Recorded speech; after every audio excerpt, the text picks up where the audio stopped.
There are so many steps that a bus driver has to go to. You know, many people think it's come in, turn the key, and away you go.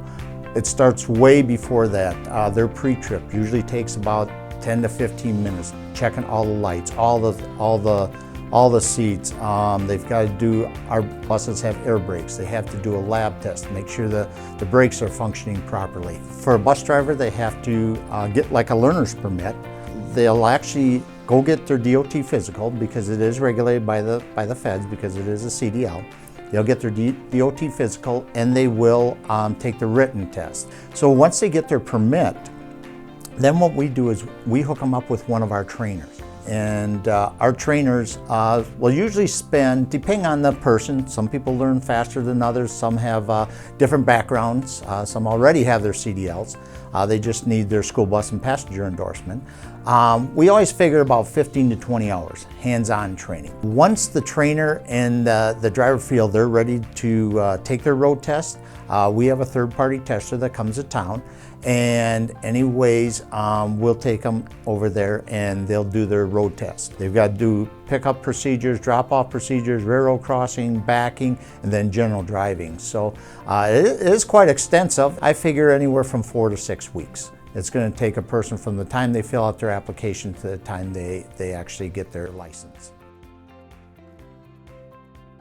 On the road, first off, set the example. They got to set the example for the other motors. But most importantly is the safety of the students. We want to get students to school on time so they're not late for classes.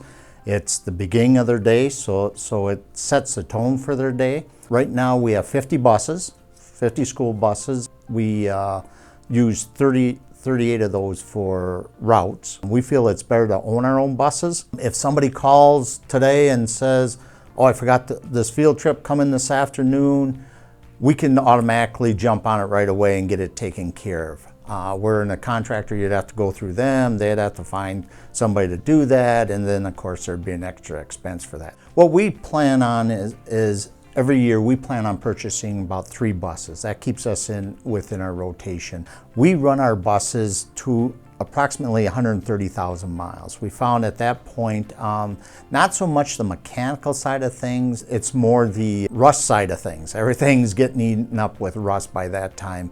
And so around 130,000, that's when we get rid of our buses.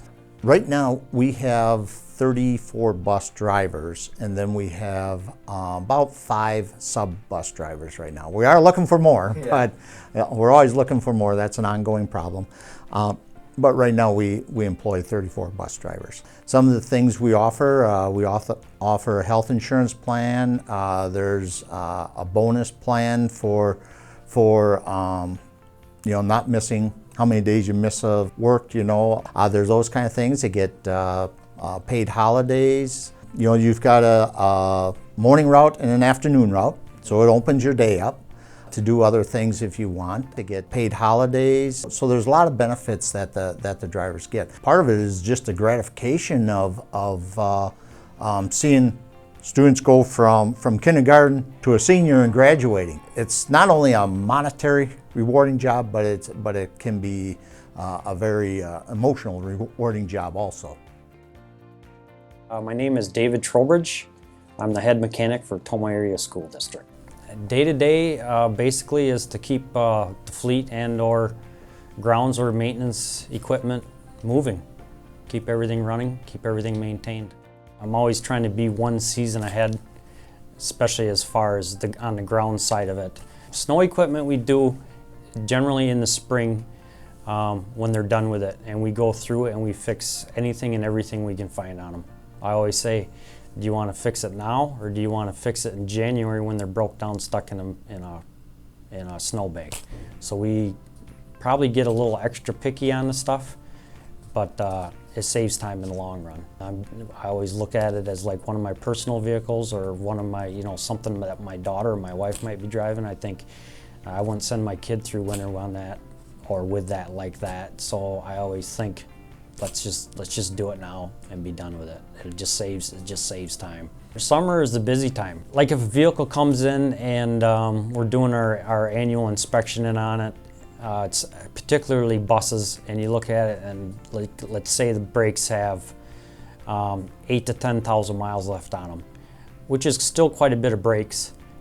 But if you think to the driver and the route, if you can see where that bus is going to be assigned or may end up, if that bus runs longer than that, and let's say it does 15,000 miles that year, we'll do that brake job then. So we're not pulling that unit from the driver, because the drivers get pretty used to what they're driving, switch locations and stuff like that. So we try to keep those vehicles on the road. We try to keep, we save like big jobs for summer, like an exhaust system that may or may not make it the year. We'll just pull it and do it then, and try to get all the big stuff done, so that through the school year all we're doing is little stuff. The oil changes, you know, the PMs, you know, shocks, stuff like that. We try to keep it simple and easy during the school year. The bus side of it, the school buses have to pass an annual state inspection also. So there's no creative mechanic work done on the equipment at our garage. You fix it right or you don't fix it. That's just the way it is. It's fixed right. It's fixed back to factory specifications, because they do get inspected and they do get looked over pretty deep. My name is Dan Erickson. This is my 25th year of driving school bus, but I've done more than just drive school bus. I was the transportation supervisor, the first that the district ever had, for 10 years. And then I was also, for the state of Wisconsin, but the Tomah Area School District, a licensed CDL, commercial driver's license examiner for Wisconsin and for the Tomah School District. I started work for the Tomah School District in 1994, and I was the supervisor from 1998 to 2008, when I actually retired.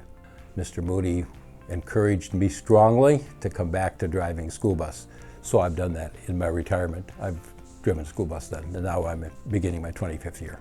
It's been challenging at times. And I say that from a standpoint of being a supervisor. Sometimes those who are being supervised don't appreciate your supervision. So from that standpoint, there were times where it was challenging, okay? But by and large, it's a positive experience, because we are transporting the future of America to school. I think it's very important that a bus driver maintains a good rapport with all of their students. Sometimes it's not an easy thing to do. Just like anything else in life, bus drivers are the first person in the school district that they come in contact with. They are generally the last person for that day that they come in contact with as well. So in my view, it's very important that the school bus driver greet every student as they board the bus, which is what I do on a regular basis. So I think it's important to greet your students in the morning and wish them a good evening in the afternoon.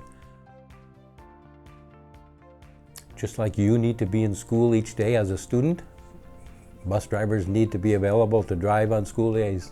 For the most part, we work it out, whether we are retired like I am or whether we have other employment. One of the reasons why I continue to drive school bus personally is because I enjoy driving the kids to their sports, watching them grow, not only in their physical stature, but also in their talent. As they age, they become more proficient in whatever sport they're in. So I enjoy it. I truly enjoy it.